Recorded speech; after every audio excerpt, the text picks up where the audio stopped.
Hello, everyone. Welcome back to E20 Zone TV on this Wednesday afternoon stroke evening.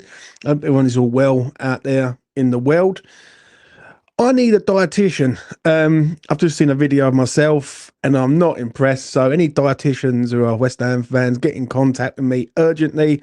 I need a weight loss program. But there is a man who I thought had signed, and he looked like he was signing, and everything was going to be cushy, and now he's looking like he could potentially be going to Frankfurt, and that's Magassa. How can you be going to Frankfurt? Like, that's just come up all of a sudden. Like, literally, it's just literally broke within the last half hour. Um, yeah, it's mad. Listen, chuck your questions in the comment section below, and if you want to come on the channel, by all means, the link is in the chat. This club at the minute, mate, is a mess. Absolute mess. Now I'm going to try and sort of go through it stage by stage, as best as I can. First off, last night was bad. Yeah, it was bad, and it's getting worse basically in every different circumstance. Seems like every circumstance that we're going for at the minute, well, we can't hold a lead, we can't win a game, we can't do nothing. You know what I'm saying? And obviously last night there was an incident with Jarrod Bowen that, I'm going to be honest, I didn't really know much about. I was doing the afterthought. I was like, when I jumped on a space, and I never really looked at it until about 12 o'clock at night. I think we're massively in the shit here, mate, big time. And I've been concerned about this for months, and I think it's starting to play out in front of my eyes. Obviously, Jarrod Bowen had a go at a fan. A fan apparently called him something. Bowen's retaliated, and he basically gets the captain's armband and sort of throws it on the floor. I am concerned about us. I really am. I know he's apologised today, and I see something what Nicky and Dan Lawless was doing on West Ham Fan TV, and I agree with Nicky to a point. No players beyond criticism. I'm not saying Bowen is sort of at fault for anything at the minute, but is he captain material? I don't think he is. I really don't. I don't think he's ready for what we need. We need someone who's going to be like rock solid and not crack under the seams. And the players are cracking. There's only like 3 games into the new season. That's where the problem is. So I'm going to speak about that. Also, John Victor. Johnny Victor, mate. We left him at the airport and he said, no, no, no. I swear, someone put a comment to me earlier on. And they turned around and said to me that John Victor never left the airport. It's like an episode of The Terminal, the film Terminal with Tom Hanks. And that is what it is with John Victor. Apparently, we've gone in for him again. But I just see that CNH, Claret and Hugh have turned around and said that we're not, his club are not answering to West Ham there. I don't know about that one, mate. I don't know. Do you know what I'm saying? But yeah, chuck your questions in, mate, and let us know what you think, and I will run through. Smash a like on the video and subscribe to the channel. I lost 2 subscribers for some reason. They are going to miss the E20 dream. So there you go. Right, let's have a look, see what we got here. We need Hayden Hackney as soon as possible. Carrick manager soon. Only one will get the fans on side, in my opinion. Ex-player, etc. Jose. Yeah, if we end up losing Magassa to Frankfurt because we've dillied and dallied in this market, I don't know what more I can say. Yeah, I'm starting to get tired. I'm starting to get tired of keep saying the same thing over and over again, and that's on the ownership. At the end of the day, this ownership is just toxic and poison, and they need to be cut out of West Ham's life altogether. I say a Mexican as I can't understand the word he is saying. I don't know what all that's about, but there you go. But, you know, obviously last night was bad. It was bad. And I'm going to sort of speak about last night because obviously I had people on. I was very deflated last night. First time ever I've done YouTube. And I've sat there and I've just gone, I just can't be bothered. I just literally can't be bothered to be here. I don't want to be here, but the show has to go on, and you have to do the afterthought when we win. You have to do the afterthought when we lose. You know, it becomes a stage where you just got to crack on with it and do the best that you can. For me, with the Potter situation, is he gone come Sunday night? Like, if West Ham lose Sunday night and we lose every again, is he gone? I don't think he is. if you want me to be honest, I don't think he is. I don't think he's going anywhere this season.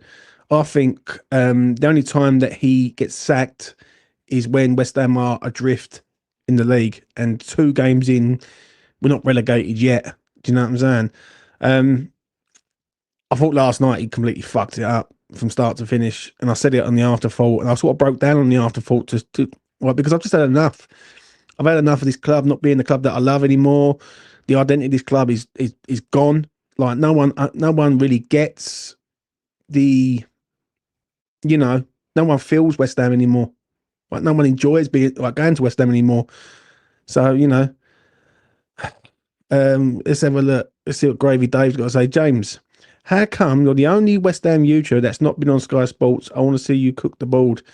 Well, my email's always open, my DM's always open, but they don't want me to come on there, mate. They probably see me content and see how sort of volatile I am, and probably thought, nah, I don't want to do that. It's very woke. For me, this board is the problem, mate. Like, if we lose a target because Sullivan hasn't acted fast enough, then that's just embarrassing, isn't it? Like, it's embarrassing. This club, I feel embarrassed at the minute. And I remember this years ago, right? Just to say this, I remember it years ago when the club was going through a bad time, and now we are going through a worse time. Like, I'm not seeing the light at the end of the tunnel. I really am not. And all I'm seeing is darkness in and around West Ham. For Jarrod Bowen to lose the plot last night as a captain, this is alarm bells time. Do you know what I'm saying? And do I blame the fan base, the away following, for having a go at the players last night? No, I don't. I simply don't, because last night they're in a situation yet again where they're 2-1 up. They've done all the hard work and they just let it all go. They let it all go. Right? There's players in this team that are overpaid, overrated, and shouldn't be here. Like it's as simple as that. They shouldn't be here. But the problem is where the owner has had 2 different regimes over the last sort of 18 months. Like, Potter's the 3rd regime of this new sort of era. It ain't gonna you're asking him to do miracles with players that are fucking shit. And these players are crap. Honestly, some of them are absolutely dog shit. And I could go out and find better players than that. So, it's a bit of an issue that we've got at West Ham right now. Now, like the John Victor thing that's come up today, and I see it come up last night. And obviously, I was doing the watch along last night, and I was like, someone put it in the chat, and I thought, yeah, trolling me. Right, I'm going to ignore it. Then someone else put it in the chat, and then before I knew where it was, there's about 12 people put it in the chat, all saying the same thing. And I was like, some of these people that I've known for years. And basically, when it come up that John Victor's been linked with West Ham again, you have to laugh. You have to laugh. We left this geezer at the fucking airport 3 weeks ago. And then West Ham are the sort of, it's like splitting up with your bird, going out, gallivanting, and then thinking to yourself, you know what? That bird was all right that I was with. I'm going to try and go back with her. It's just madness. It's just madness at our club. And it's never a comfortable time at West Ham. It just never is. And it always seems like it's the same thing over and over again. And, it's one of them ones. So, yeah, I will bring Rich in a minute once he sorts his camera out. But let's get to this comment here. Having David Sullivan and Karen Brady at our club is like having a villain, and a witch at our club. Yeah. James, I mentioned it yesterday, if you remember, about the French kid not signing. I just had a feeling, rumours that he's head Frankfurt. If he goes to Frankfurt, mate, I'm literally done. I can't handle this. This is like, for me, this feels like West Ham are being like, our owners are trolling us. Like, our owners are literally trolling the shit out of this fan base at the minute. Like, I see clubs nailing down targets, getting them done within 48 hours.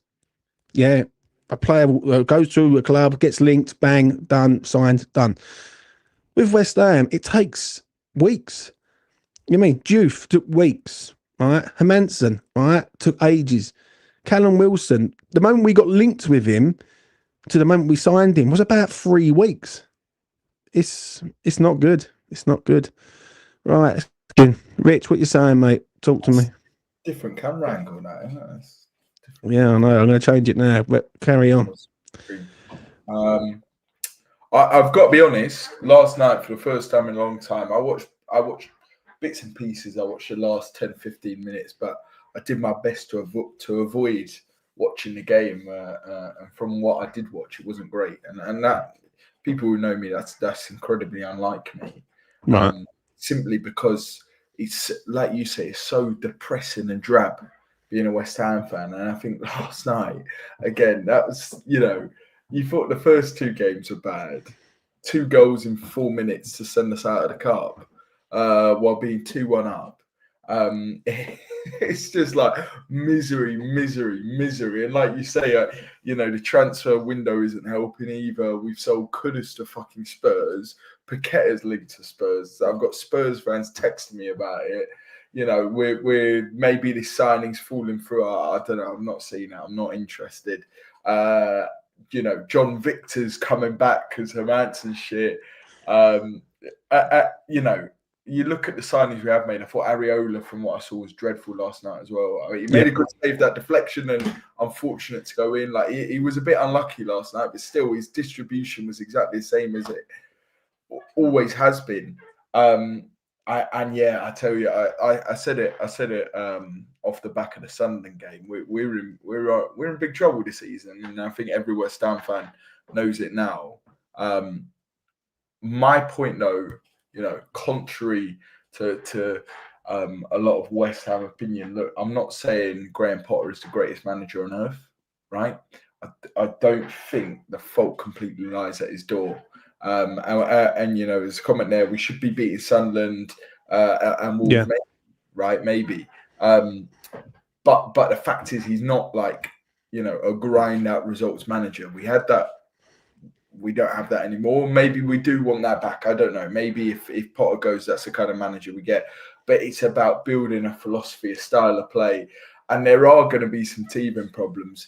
But my God, the teeth are falling out. But the problem I look at, the thing is, we've got, centre halves there, 4 centre halves. None of them are good enough. Nair Faged is our best centre half. And to any outside observer, they can also see that he's not very good. I think he's one. I think of, someone used a phrase once around me. He's always at the scene of the crime.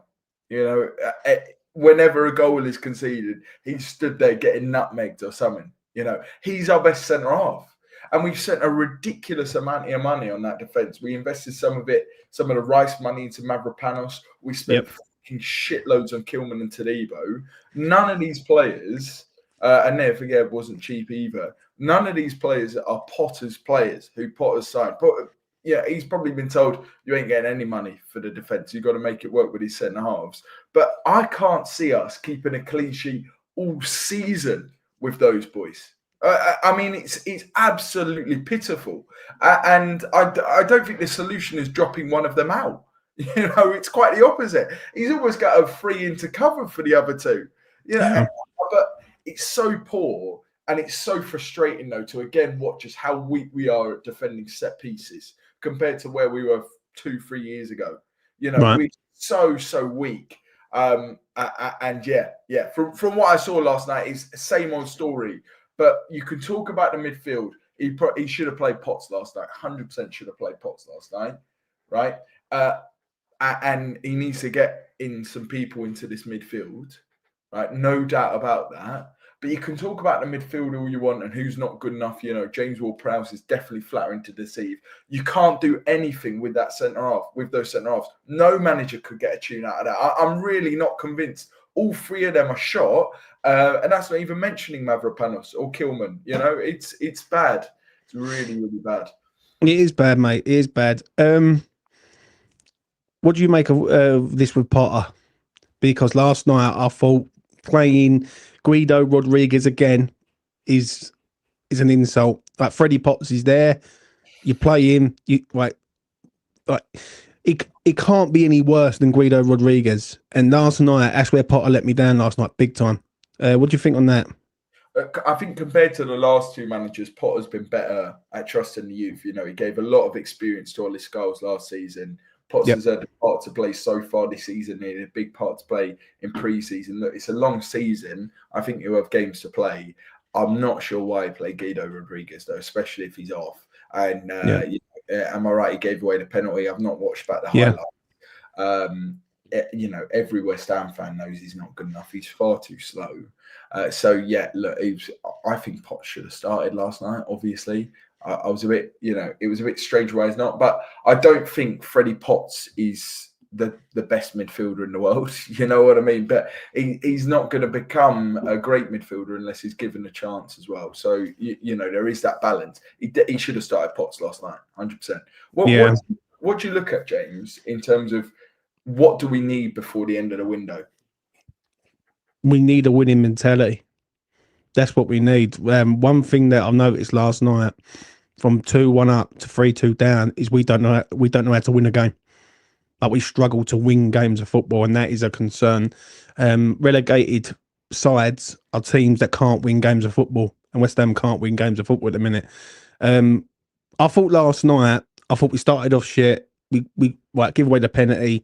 I thought the second half, the 2 goals that we scored were good goals. I thought we looked a lot better in the second half than the first.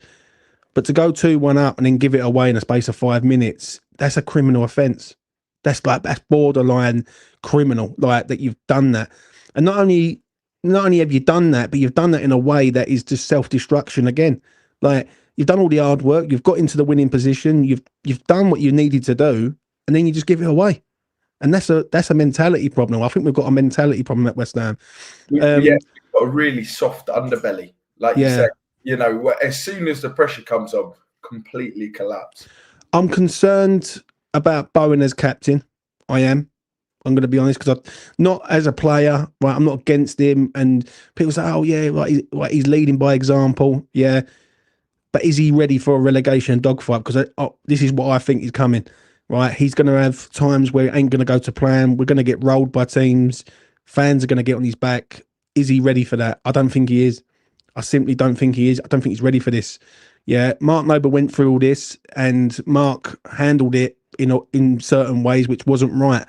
Do you know what I mean? Like throwing fans off the pitch and things like that. Is Bowen ready for this? I think also, before I let Mark come in and speak here, because Mark's in, and bring both of you in together.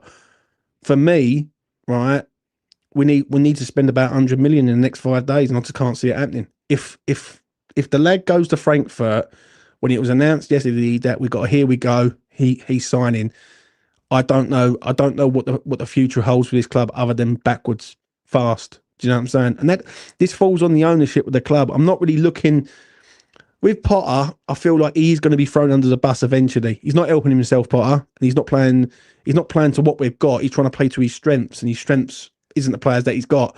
So for me, if he goes to Nottingham Forest on Sunday and he gets rolled out the ground again, then I don't think he's going to last very, very long, mate. It wouldn't surprise me if they sack him in that sort of window. But the problem is with that is, why are you going to sack him and then sign players to warrant him? It's a mess. It's a mess, mate. I'm going to be honest.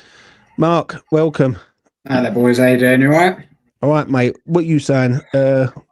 I was listening intently to the space last night, and there were some brilliant people in there. It got a bit aggy, didn't it, at certain points? People were sort of talking over each other and stuff like that. But do you know what happens? It's like pissing around whilst Rome burns. It's like we're arguing amongst ourselves over like minutiae and bullshit. All that happened last night was, we said at the start, 100% Sullivan. All Potter did is he moved the dial a little bit to 10% him last night. And if it happens again, it'll be another 10%. And then what will happen is the board will get away with it, because the fans already have started arguing amongst ourselves about Potter in, Potter out.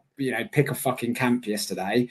Listen, my view on it was, last night I was fuming. Straight after the game, I watched it with my brother and my mate Fieldy in a PlayStation chat, watching it at our phones and that. And we were talking, saying, we have a really soft underbelly. And my biggest concern, honestly, forget the system. I said to you 2 weeks ago, I went mental about the system after the Sunderland game. And for some people in there were going, you've gone too early on this and that. The system is shit. Right? I will say this categorically now. If it's a 3-4-3 and we have 2 wingers, and it's, how Chelsea, when they won that title, when they were playing fucking Victor Moses as an inside forward and all stuff like that, right.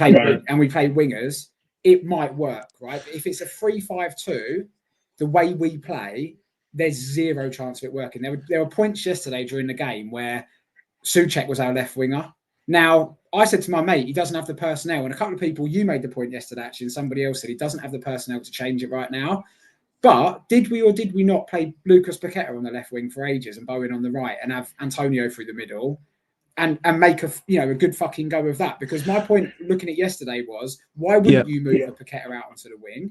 And why wouldn't you try with what we have and play a striker? I mean, not playing any of the strikers yesterday and playing Bowen on his own, basically up front. There wasn't a formation. It felt to me like a bit of a protest thing from Potter yesterday. Like, I haven't had the players I want and I'm just going to throw out any old shit.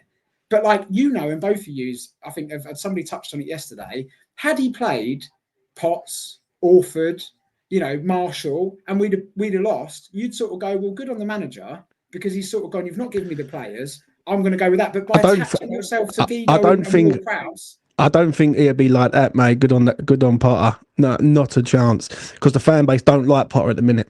With me, my anger's not really with Potter. Yeah, last night I thought he fucked it up massively. My anger's with the owner for the situation that he's currently put us in. Do you know what I mean? No, James, to that point, yeah, like none of us like Southgate as England manager, yeah, but once you've got a squad, you've got a squad. We were winning the game 2-1. We were winning the... My lifetime. Yeah, but what I'm trying to say, there were points in game management from him, right? Take the Euro final when we scored, and it was obvious we were getting more and more pressure. A good coach, yeah, and this is the bottom line, right? Somebody made the point on a space the other week where they were saying, if you go in and manage a club in a lower league, you don't get to go in and sweep everyone out, okay? He came to this job knowing that David Sullivan is the owner. Has David Sullivan been a good owner at any point in the last 10 years? Absolutely fucking not, right? Right. So you knew what you were coming in for. And yet you've attached yourself to the lead balloon of James Ward-Prowse as your vice captain, and he's got a massive fucking erection for James Ward-Prowse. And if he attaches himself to that bloke who is probably one of our shittest players, like he had 10 yards of space yesterday and played it back to the goalkeeper. But Mark, there's a lot of issues other than just James Ward-Prowse. Let's talk about Aaron Wan-Bissaka. Right. Yeah, the man who was player of the year last year, and he hasn't even been seen this year. Like, he's been out of position multiple times. He cost us goals against Chelsea. He didn't play last night. That one. It needs time though. No one's sharp yet. I know, but a player like that when we're 2 months in. Like, honestly, does any of our team look match sharp to you yet? Premier League but the thing is, none of our defenders. Before I let Rich speak, none of our defenders are good enough. Right, Tadibo, shit. Right, it was his better game last night, but he's shit. Yeah. Right, Kilman comes on, we self-destruct. Right, Naya Fagued is a player that we can't sell. Like, people say, oh, Potter wants him. No, we tried to sell him, but no one wants him for the money that we want to give away. So he's in the ranks. Like, the midfield's a problem. It is a bit of a protest thing, but I still blame the owner for this, mate. Because the owner's had fucking 90 days now to get this sorted out. And now it takes us to have, plan protests, go on social media, go on mainstream media, and say about Sullivan for him to start doing that with transfers. And not only that, Magassa could be going to Frankfurt now. Though, or is that just Twitter noise, or is that like actually who's the source who's come up with that? Because my mate just texted me out, and I was like, if that happens, I'm half tempted to go down to the stadium tonight, mate. That's outrageous. Yeah, but the thing is, right, if that happens, that's not on Potter. That's on an incompetent fucking owner who can't get deals done. This is the problem. We've got an owner who's basically trying to do transfers when this geezer needs to be fucking in a retirement home and just left in a room, in a dark room. Like, do you think he's taking over the transfers because he basically doesn't trust Potter now, and he's thinking, well, if I get rid of him, I might as well get some players in maybe for another attacking manager. Are we sort of in like the never zone now? Where if you don't trust Potter, sack him. But if that's the case and you don't trust Potter, why is Potter here? The reason why he won't sack. Yeah, but the reason why he won't sack Potter, let's just say this. It's because there's the break clause.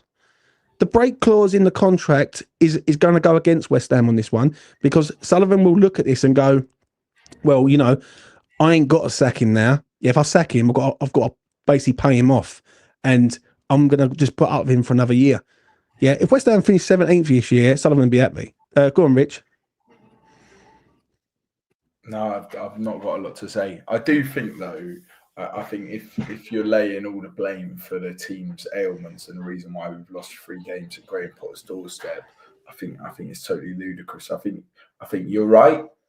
You know, the ownership has got questions to answer. I think the big problem is we've had so many cooks spoiling the broth over the last few years. You know, like you look at those 3 centre halves, who I think are the 3 worst centre halves, starting centre halves, probably in the Premier League, just in terms of genuine defending ability. They all were not aesthetically nice, you know, really good on the ball, but none of them are strong enough for the Premier League. Right, but you look at the 3 of them who signed them. Lopetegui signed Kilman.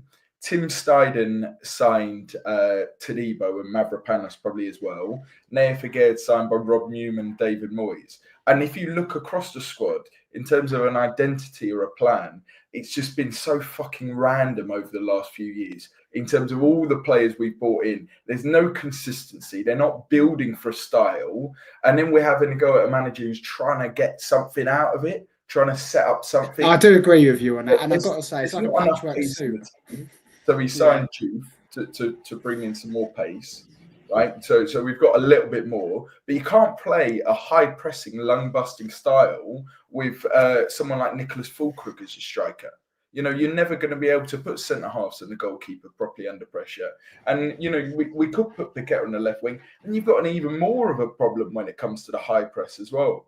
You know, you're never going to be able to push a team back with Fulkrug, Piquet, and you've got Bowen, who I believe can do it.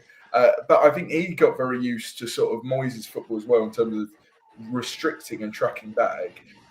The problem for Potter is this is the year where he's trying to build something, and it's just started catastrophically.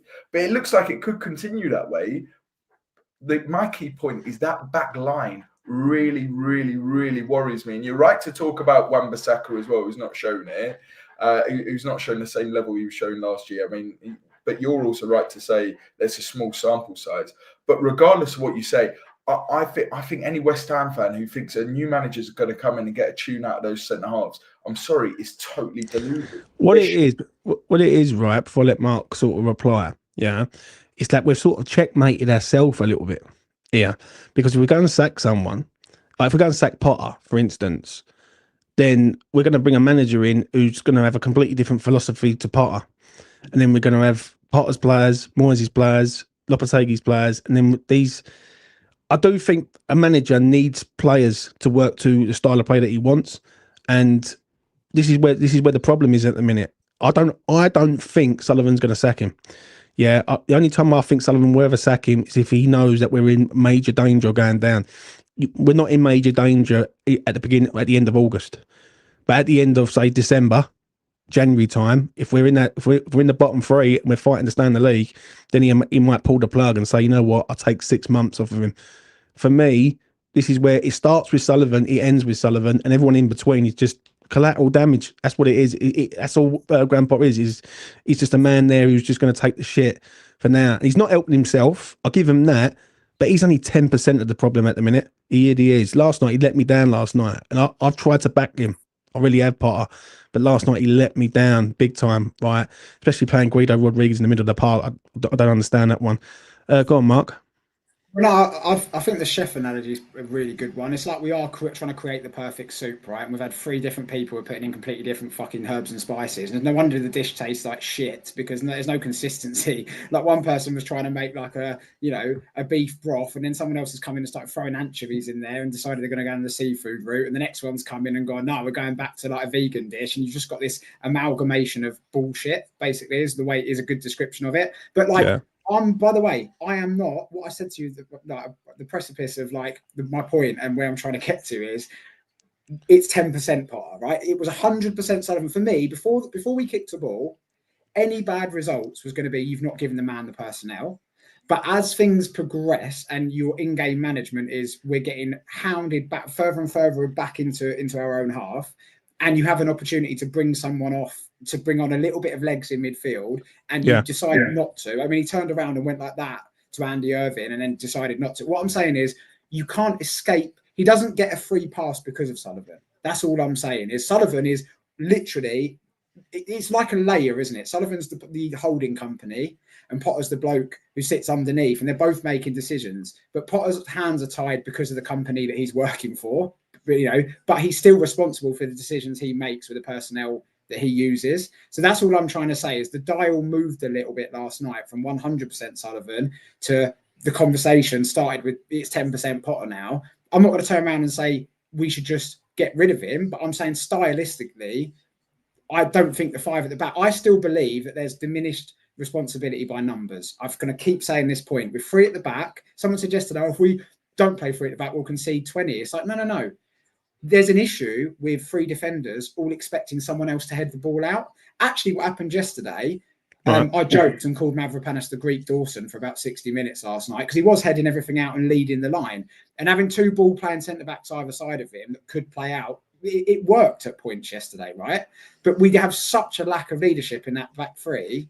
When Kilman plays as the centre, there's no one leading it. Now, what's the concern there is he was Wolves' captain. So what the hell has happened to his leadership skills since it's a bit like Ward-Prowse's free kick skills. It seems like you join West Ham and your three main abilities, whatever you're good at, just disappear overnight. And it's like, that's my problem is that I don't know whether that's top to bottom. I don't know if that's the players don't like playing for Sullivan, don't like playing for Potter, and there's an element of that creeping in. Or what's your view on that? Because if you look at it yesterday, I just think the players are shit, Mark. Like, I'm not being funny. Like, you can go and get prime Alex Ferguson. It ain't going to change, mate. Like, when you got centre halves who can't header a ball between them, and the only one who can header a ball is Mavropanos. That's telling me that's alarm bell straight away. It is alarm bell. It's the fact we're celebrating his performance, and and the thing is, if you used to sort of rate the centre halves currently right now, he would be the fourth choice centre half. Yeah, and he's the only one who can header a ball at our club. Right, I don't like the three at the back. I don't know about you boys, but I don't like the three at the back. I never have. I find it that we're not good enough to control games. And basically, I've always said West Ham in a 4-3-3 in a sort of counter-attacking unit, really. Like, West Ham are a counter-attacking side. Right, West Ham are never going to go through a team. Yeah, that's what we are. That's why we used to beat teams, good teams, because we used to hit on the break very, very, very fast. We've got no pace. We've got no direction. We've got no leaders in the camp. We have got nothing at the minute. We dined out on moments under Moyes as well. My mate described it really well. He said, with Moyes, you defend really, really well, and you'd have a player who'd have a moment in a game like a Bowen or an Antonio. Someone would do something in a game that got us over the line. I think what's happened is the defence isn't as good as it was, and the moments have dried up. Now, obviously, last night we did score 2 goals. There were some positives in that. Like Souček's header was a very classic Souček header. The ball in from Bowen was very, very good.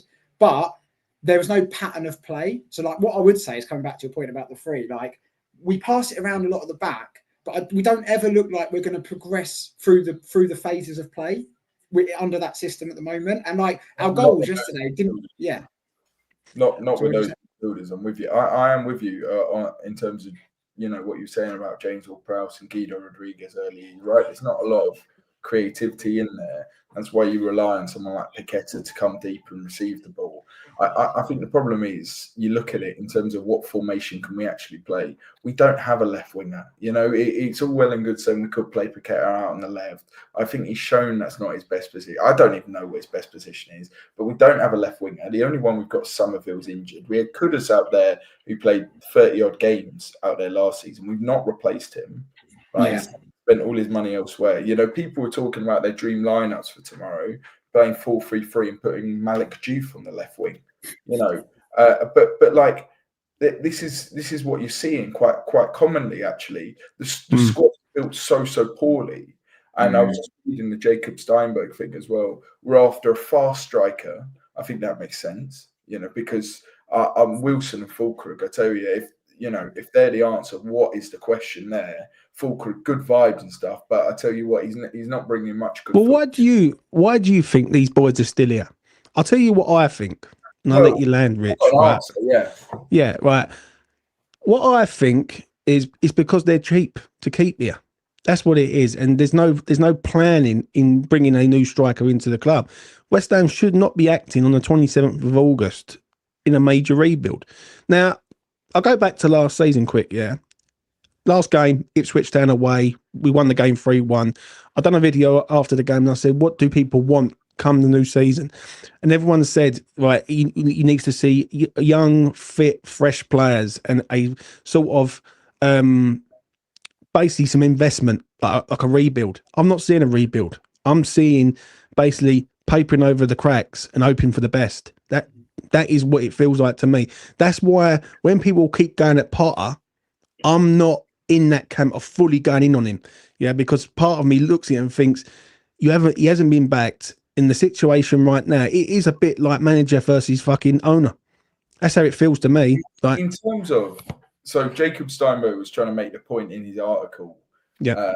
What do you think is the worst mistake Sullivan has made in terms of the football side in the last 7 or 8 years? Right, you might argue getting rid of David Moyes, right, and I might be inclined to argue that, but actually the point he makes, and I think it's a very fair point. Worst decision he made was putting Tim Steidten in charge, and all the money that was spent over the last couple of summers. I mean, the Cardinal one I look at, we got rid of Ben Rama and Fornals in the same week. The only left winger we bought in since is Somerville, right? We've relied on Kudus out of position, that and he was ineffective there because he's not a left winger. He'll rarely play there for Spurs, right? If at all, and Fulkrug up top, you've totally limited on the style of football you can play. The centre halves he signed were terrible. I mean, the mess, like you say, the mess that Potter's had to pick up. I'm sorry, you have to give the bloke some sympathy. You do. It's a shit show. That back line is pathetic. That midfield is worse. In terms of the players that Potter's actually signed since coming in. Who did we get? Anyone last January? No. Evan Ferguson. Evan Ferguson. Cheap loan deal. Really cheap loan deal. Hermansen, yeah, fine. Right? He's had a fucking horrid start. Absolutely horrid start. But he's a young keeper. That stuff like that tends to happen when you sign young keepers. I wanna answer what that Jacob Steinberg said and what's the worst mistake Sullivan's done. For me, the worst mistake is hiring Julian Lopetegui. That's for me. That's as well, yeah. Yeah, right. But for me, I look at it like this: if you're going to sack Moyes or you're going to let Moyes go, because Moyes wasn't sacked, he was let go at the end of his contract. So we've got to get the context right. For me, when you can go and pick any manager out there, and you look at managers that were available at the time, Glasner was available at the time, who ended up going to Palace. You got Iola, who's at Bournemouth, who's a much better manager. And I look at what we signed. We signed a cheap manager who was a name. And that, to me, this is where the mistake has happened at West Ham. We've gone down that route of trying to gamble. And when you gamble and you lose all your fucking money. So we doubled down on that gamble, didn't we? Because we went for Lopetegui and then we basically doubled our bet on him by giving him all of the money we had for the next however long period of PSR. Because that's how it works. And I think people obviously don't always get that. It's a 3-year period now, PSR, right? You're trying to show your balance books over a 3-year period. It's stupid rules, and it does hamstring clubs like us, and it's hamstrung Newcastle. And it only benefits Liverpool's, Man United's, and all those clubs because their revenues are a lot higher. But the problem you've got is by doubling down on Lopetegui and then signing a load of players for his system, like you said, Potter's come in. And this is my point. I'm not 100% going after Potter, right? All I'm saying is when he makes a stupid decision, it is still a stupid decision. So some of the stuff that went on last night wasn't good. But I will still say this. We might look at it, and I've said this before, how many Premier League seasons have we started shit over the years? And then you go, we caught Sunderland at the wrong time. You catch a Chelsea team that just won a World Club Championship and have about 45 players to choose from. Last night we did compete. I know we lost the game. We made Strand Larsen look like fucking Erling Haaland for 10 minutes, but we did compete in the game and there was a bit of something about us. So we might look at this in a month's time and go, oh, I've won a couple of fixtures now. Suddenly it's a slightly brighter picture from a Potter perspective. So I'm willing to keep my powder dry on that until the window closes and we see who we end up with. Yeah, but I don't see where a win comes from, Mark. At the minute, and I'm going to be up on this. Right, we've got Nottingham Forest at the weekend. Yeah, does anyone really think we're going to go to Nottingham Forest and win when we haven't scored a goal there, let alone won a game there since they've come up? Right, I don't think that's happening. Then we've got Spurs at the LS, and that is the game where I am worried, big time.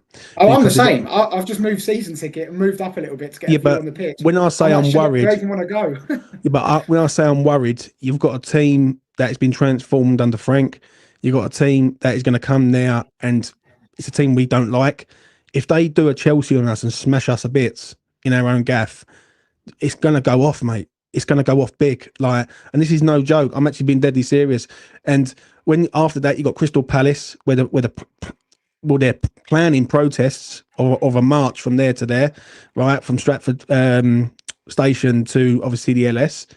This is a problem. This is a problem. And the thing is, if we do miss out on Magassa today or over the next few days, because Frankfurt come in, take the player off our hands, to me, this is a bold problem. This is a bold problem for me before Potter. It is, because any manager who comes in right now, whether you like him or not, yeah, you're working with shit. Can I tell you what?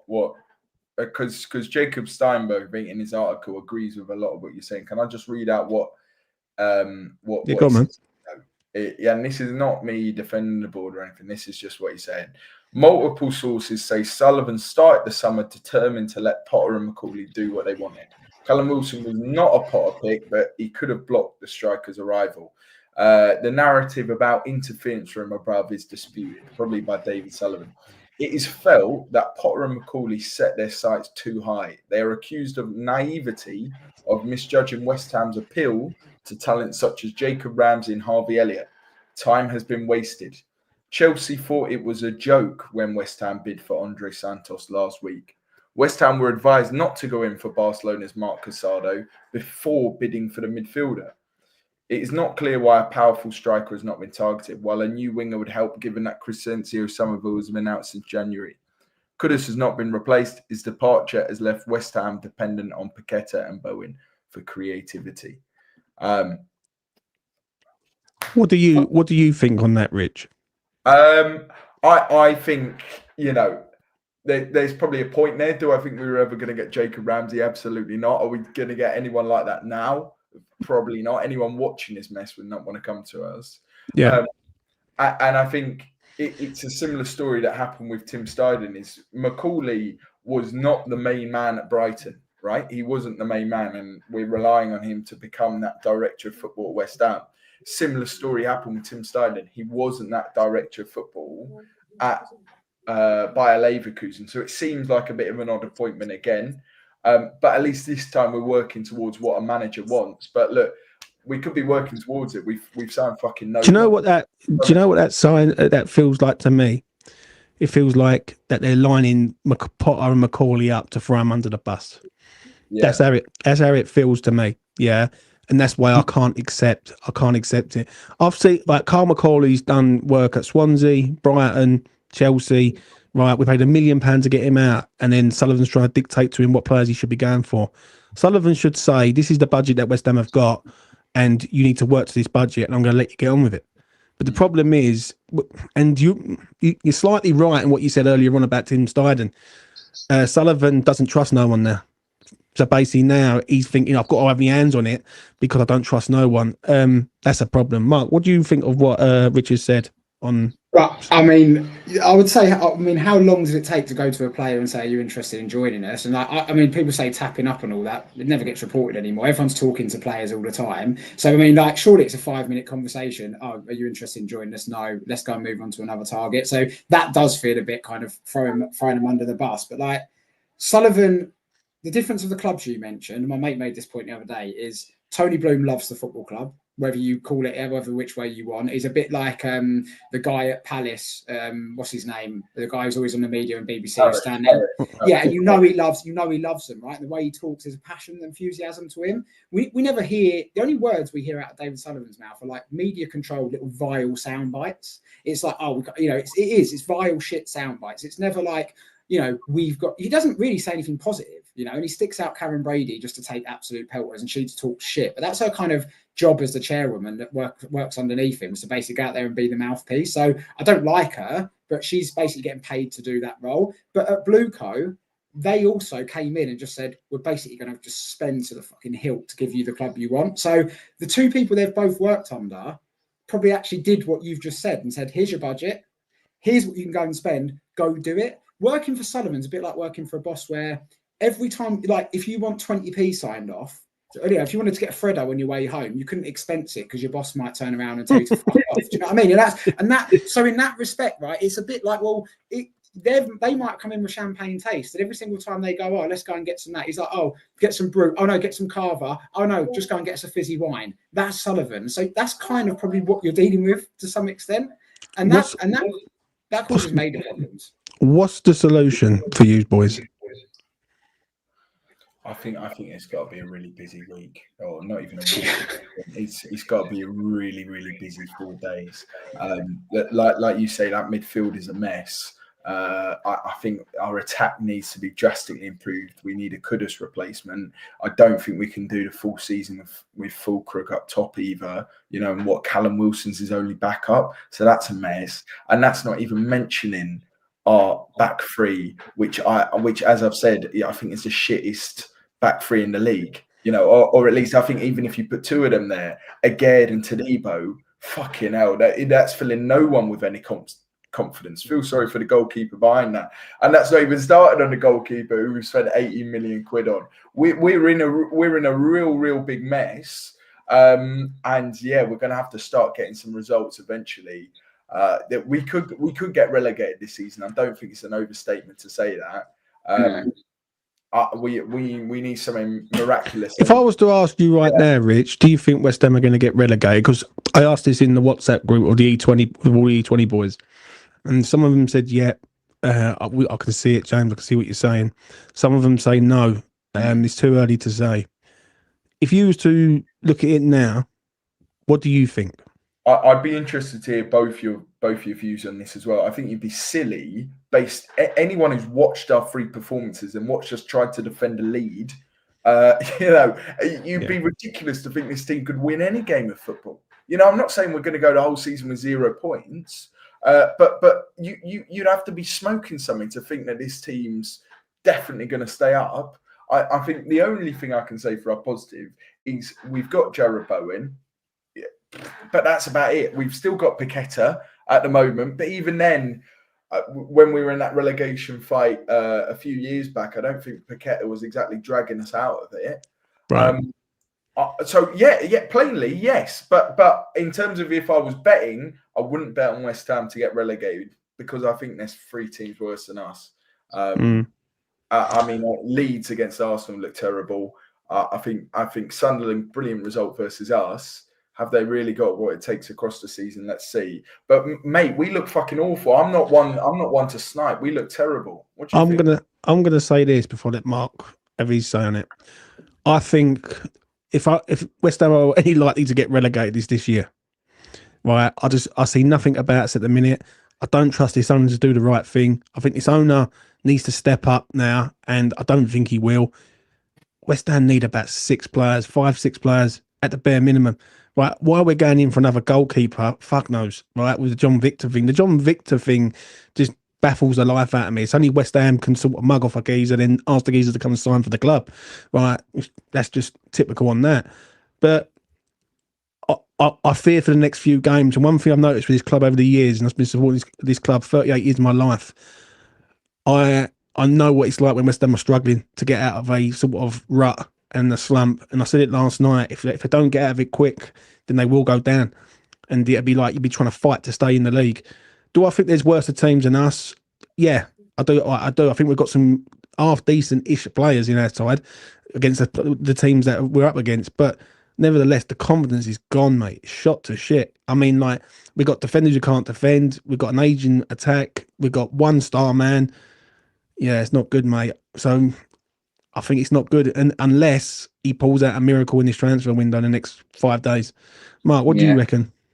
Honestly, I'll answer the question when I wake up on the 1st of September because I think it is so contingent on who we sign. Like, in our current squad, we would probably go down. I'm not joking. And 3 worst teams or otherwise, do you know those 3 worst teams probably have a band of steel that runs through their team? Even a fucking passion merchant like Harry in that Ballard who's just going to come and nut balls in there. You know, we don't have a catalyst that's going to like drive us forward. You know, Tevez, shit as we were that season, he came in and we had like this driving force up front. It was just going to fucking run through walls for us and do something. And I think someone said earlier on about Fulkrug as well, like, we've set ourselves up basically to be a crossing team. We've signed a finisher only. And one of my good mates said, do you think a pure finisher that doesn't do any other good stuff on the pitch effectively, because I'm not seeing his hold up play for Krug, and he has fallen over a lot, and he hasn't won aerial duels.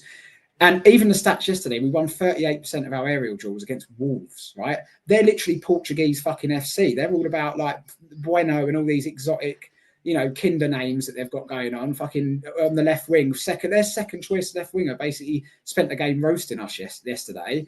And you're like, where's the catalyst or something that's going to turn this around?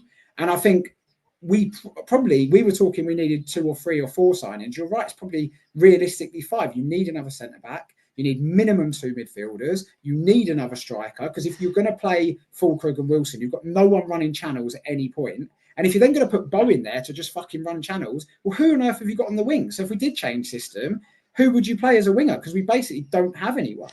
And relying on Guilherme, that ain't going to work. The kid's like 19 years old. You can't throw him into a relegation battle and expect him to drag you out of it.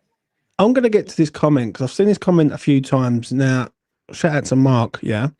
Breaking. A player at our club is playing us to potential transfer targets. Basically, I'll keep reading it in the chat that is someone at the club who's playing down the club, basically saying, don't sign here. If that's true, and there's someone in there who's basically being sort of a snide to a point, what do you make of that, Rich? Who's your money on that? Probably Emerson. I mean, if I'm being serious, I tell you what, I'm reading more of this fucking Steinberg article, and there's a paragraph here. Basically, the summer before, or 2 summers ago, turned down Dean Howson, Steiden. He turned down Jorgen Strand Larsen, signed Fulkrug instead, and then previously Mark Cucurella as well. Mateus Fernandes before he went to Southampton. It's just like, but you can look. I mean, the last couple of windows, and I've been banging that tune. We have to pay the price for last summer. Kudus was only part of that price. Kudus was only part of that. When you have a window that bad, I'll tell you what though, honestly, if I was a West Ham player, any West Ham player, Jarrod Bowen, don't fucking come here. It is a mess. He's so fucking toxic right now, and rightly so. I don't blame anyone who's. I'm exactly the same. I'm fuming, absolutely fuming. But you'd be a fucking idiot to come here. If you've got another option on the table, And West Ham fans, are they? That's everything we forget. We're stuck to this because we fucking love it. So whether we're good shit otherwise, we're going to be here discussing it in another year's time, whether in the Championship or whatever, because it's in our blood to love the club, and it is what it is, right? But if you're a player, it's just a job. I've worked at companies where there's suddenly a toxic environment and it's going in a shit direction, and you just go, well, anyone who's worth their salt wants to go somewhere else. And unless you're a West Ham fan, why would you care? That's the problem I've got with the current playing squad. With that, right? If someone is behind the scenes just trying to stitch us up, then that goes back to the players, and that's got nothing to do with Potter. That's got nothing and this is the thing. This is where the players are sort of. How can I put this? Potter's getting the blame, but the players are not really getting as much heat as the manager. Do you know what I mean? They don't want to be there though, James. If you're a Gerd, right, and you did a statement last summer saying, thank you, West Ham, we won a Conference League, I'm off, see you later. Because he literally did a written statement, yeah. I said to my mate the other day, they're not on commission, these players. Like, if you jump in for a header and win a massive header, you don't get a bonus for it. So if you're a Gerd last night, are you going to put your head in a meat grinder for a team that you don't particularly love playing for, a club you wanted to leave last season? And that, I'd say that runs a lot deeper than just, you can blame the players, but they get their salary regardless. They're not. No one's going to sack them and go. If football worked on performance-based contracts, like you have to basically drop a minimum 6.57 out of 10, and if you don't and you have a stinker, you lose half your salary. You'd see players busting along for every single club.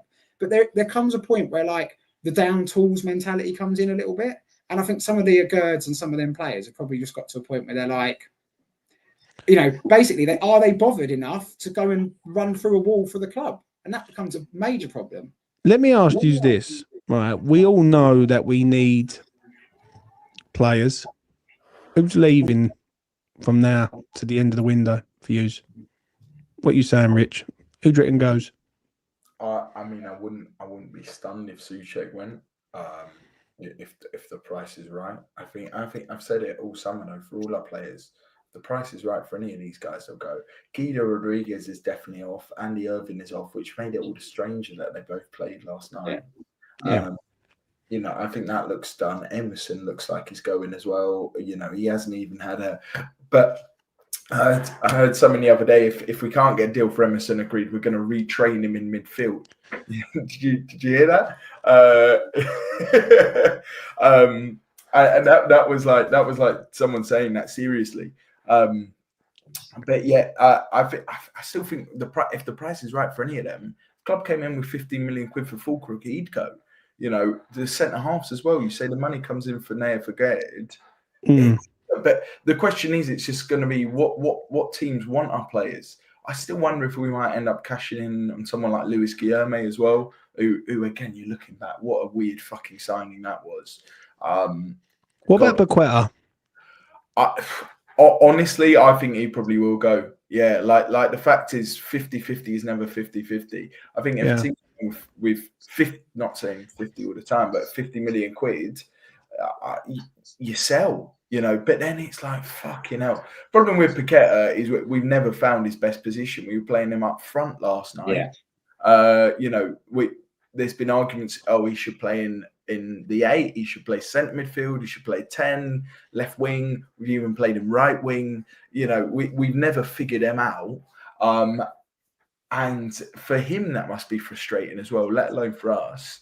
So I think you're right. He could go as well. Let's fucking see what happens. It's going to be a mad 4 days. I'd like to think West Ham tend to find a way, but the difference is we overspent so much. We've already spent a lot of money on Todibo as well, and we're not getting big fees for our players. I don't think we can just go out and splash the cash in the last 4 Well, what we have got, we've got 3 loans that I've noticed that haven't been touched yet. So that's 3. Well, I think we've got 2 domestic, 1 European. I think it is, if I've got that right. So you can go in the loan market and loan a few players and bring some bodies in that way. The issue is with the Paqueta thing, if he goes to Spurs, I don't know, just don't be here. Just don't be here for my fucking reaction if he goes to Spurs, because that Spurs game, and you know they're going to batter us as well. I mean, that could be like full scale, right? I actually might miss that game. Yeah, because that could be as bad as it gets. That was going to be my first back. Obviously, I missed the Chelsea game. Although, that was gutted. I missed that. I was drinking fucking beer in a Greek bar instead. Although we had a Greek Chelsea fan coming in and giving it to us, and like one of the blokes was just like, "Fuck off, mate. You have no conversations be having us here." But like, I really was looking forward. I've got a Vets game just before, and I was going to bust over to Ebbsfleet Station, jump on the quick train into Stratford, scurry up to the ground. I'm thinking, like, I could get there 10 minutes in and we could be 2-0 down. People would be throwing punches at each other. Do I really want to rush and jump on a train for that toxic environment? And by the way, I was there. I've been there my whole life when we're shit. Yeah, I'm 36. I've seen us play some really we've been shit at different points in my life, really bad. Yeah. And I've always loved the club and been there and supported us. But I basically don't want to be around a bunch of people that are just willing to fight anyone because we're getting smashed by our biggest rivals. Like, that could really get quite nasty. But again, I come back to this as an investor, right? Bear in mind, one thing we can all agree on is David Sullivan loves money, because otherwise he'd be spending it a bit more freely. As an investor, do I leverage my whole house against a fucking bet that it's not going to fall into a hole, right? Because right now we're in free fall, falling into that hole, yeah. And our property is not looking stable. The club as a whole, from the foundation to the fucking tip of the roof, it's not stable, is it? Right? So he's got to do something. Unless basically, if he doesn't, James, what I said to you about, I think we're just basically asset stripping before a sale. That comes to the absolute fore. If we do not go and sign 4 or 5 players and plug the gap that are evident, and if it gets to the point where even casual fans are spot on about this now, like there's some experts that come on and talk really solidly on the spaces and on YouTube and here that know the club inside out, but there's even casuals who are like, we need this, this and this, and they're not even watching every minute, and they can see clearly where the errors are. So it's patently fucking obvious what we have to do to fix this. And if he does not do it by the 1st of September, it's basically, I don't care. And whether we go down or up, I'm selling the club and I don't give a shit. Because we've heard nothing about the gold shares, have we, at any point? And apparently a few people have been sniffing around us that wanted to invest in the club, but that's gone completely quiet. So on what basis? Do you know what I mean? Like, why haven't the gold shares moved? why hasn't there been a move in the board somewhere? Because there's a bit of a monopoly game going on there with like who holds the sort of majority stake. So Sullivan's basically gone, I'm the majority shareholder and I ain't going to invest. Yeah, but this is the thing though, Mark. Yeah. If he doesn't, for me, he has to invest money. Yeah. And he's, from what I've heard, and someone sent me a voice note the other day saying about the loan that West Ham have taken. He's got money there. He's got a lot of money there. He needs to invest in his club to keep his club in the league. Because if West Ham go down, we could have a Nottingham Forest Leeds situation where we're down in that league for a long time. Right? I said that the other day. I don't know if I still think with our fan base, mate, and again, this is my fucking claret and blue glasses probably fully tinted on this one. Not that many people come in for much of our squad, and I'd like to think with the parachute payments and our fan base, and we would come back up, but we do not want to risk that. Like I said the other day. Yeah, but are we being arrogant here? Because there's people saying, "Oh, we won't go down." Yeah, if you can't see that there's a problem right now, you never will. You know what I'm saying? No, I just don't think the Championship's as competitive as it was 5 years ago. That's the only thing that gives me a bastion of hope. As you look at the Championship, and it isn't as competitive as it was 5 years ago. Like it is the same clubs that I think will start to yo-yo now, and I think But I'm saying we do not want to stake our reputation and our future on a season in the Championship because it ain't going to be good, is it? And you would lose Bowen immediately if that happened, and then you lose part of the soul of what is the club. But I would say to you right now, what is the fucking soul of the club, right? We've moved from a stadium where we had a soul, and I used to go there every week and sit around people who made me laugh, chuckle, and I used to enjoy every minute of it, regardless of the result. I remember watching us lose 4-3 to Bournemouth one season, Cannon Wilson hat-trick, and I come away and I went to my brother, I still had a good afternoon, do you know what I mean? And you could lose a game and I don't feel that way. I never used to leave early. There's been probably 5 or 10 occasions now where I thought, fuck this, I'm going to Stratford Station. And that's a sea change. Do you know what I mean? See, I agree with that comment from MA. What happened to the 90 million injection from the club? What bullshit, as always, the future is on the line, for fuck's sake. Yeah.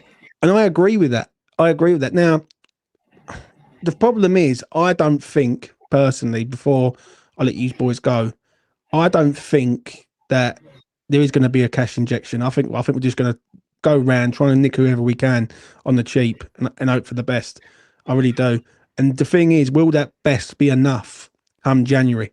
Because if January comes and we're in a situation where we're in the bottom 3 and we're struggling, and I don't want to say that we're cut adrift, but we are sort of 4 points away from danger. Like, he needs to invest in his club now. Do you know what I'm saying? And the problem is, this is why the protest is the right thing to do. I'm so proud, and I'm going to say this quite openly, I'm so proud of everyone who's going in the media, everyone from every different channel, and basically saying about Sullivan first before anyone else, because he is the problem. He is the problem of the club. And I couldn't be any more proud of people like Nicky Hawkins, who had it with Sean the other day, and put Sean to the sword. There's people at this club right now that are taking the piss out of us, and they're supposed to be fans of this club. And that's not, to me, you're basically a snide and you're a wrong 'un in my eyes, because you're valuing the pound note over the claret and blue. And for me, there's no amount of money that I would take for fucking turning my back on fucking West Ham. No, that's why I would just say this, yeah. That's why X needs a little bit of that criticism. And I know Dave's an absolute geezer, and he come on here and he spoke really well, yeah. But Dave is the shield for X that sort of gets out ahead of everything. He has monetized all of this. We're linked with this player. We're linked with this player. We're linked with this player. We haven't fucking signed any of them. I mean, I remember a time where if you heard a link from X, within a week or two, we were pretty much signing them. And he loves putting the little eyes emoji and a little thumbs up or whatever. We ain't fucking signed any of the players that he's done that for in the last month. So don't get cocky about what you're saying, and then I'm gonna defend X. Yeah, because I've had X on here a few times. I think he's a genuinely nice geezer. I'm not saying he's not a nice bloke though. That's the point. But what I'm saying is that there's worse people like Claret and Hugh, for example, like people like that who are right up fucking Sullivan's fucking jacksie. Bit like Sean, who's the same. Do you know what I mean? There's too many people that are so far up Sullivan's arse. The moment when Sullivan either fucking keel over and dies or fucks off from his club, they can fuck off with him. Do you know what I mean? It's not West Ham fans for me. They are what it is when you've got monetary gain for it, right? You're always going to go with the money rather than what your heart is. Like I have this platform. I allow anyone to come on this platform have their say. Right, I'm the only channel who fucking does it. Right, Nick does his thing on obviously Claret Booze and as people phone in, but it's an open platform, this one. So if Sean turned up here and wanted to have it with me, I'd be like, I'm down for that, because I've had enough of these fuckers lying. They are lying for their teeth. They're never going to do that, though, are they? They're accepting brown. But you know what it is? You know what it is, though? They lie. And I've seen it. And I'm not the most intelligent geezer. I'm a fucking dumb cunt. But at the end of the day, right, if I can start a YouTube channel and I can start seeing what's really going on in the media and in the social media sort of world of West Ham and the lies and the propaganda, fucking, it ain't hard to see, mate. I'm telling you that now. And I stand by that. I really do. Like, it is bad. It is bad to a level. Do you know what I'm saying? Right. Rich, any final words from you before I let you go, mate? It's hard being a West Ham fan at the moment. It's definitely the hardest it's been for a long time, and there's a number of reasons for that. And maybe in your head, you know, I'm not saying to you two, but if you're listening, maybe in your head, you know, a large reason for your frustration at the moment is Graham Potter. I think if that is the case, I think you need to look a little bit more broadly and actually look at some of these footballers at the club, because fundamentally they're not good enough. It's a really, really big week. And I'm just hoping we can get in some players of just Premier League caliber. The fact we're still playing players like Andy Irving, Guido Rodriguez, James Ward-Prowse is a crucial starter for us, because there's no one better in the squad, you know. And you know, say what you want about Potts and stuff, but the problem is there aren't better than these players, and those centre halves at the back. That's been my point throughout. No manager's getting a tune out of these guys. You know, it doesn't take a rocket scientist to work that out. So I think it's right to be frustrated, and you can be frustrated and have your criticisms 100%. But if you're calling for his head right now, I'm sorry. I just think you've got it wrong.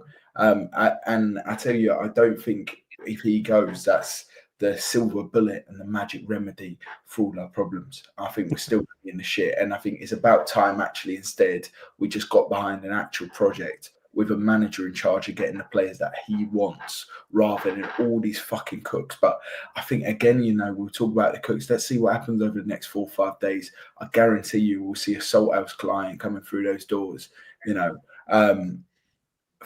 Fingers crossed we can sort something out. But yes, it's a big 4 days. But yeah, give Graham Potter, I believe in you, buddy. No worries, mate. Take it easy. Mark, final word from you, mate.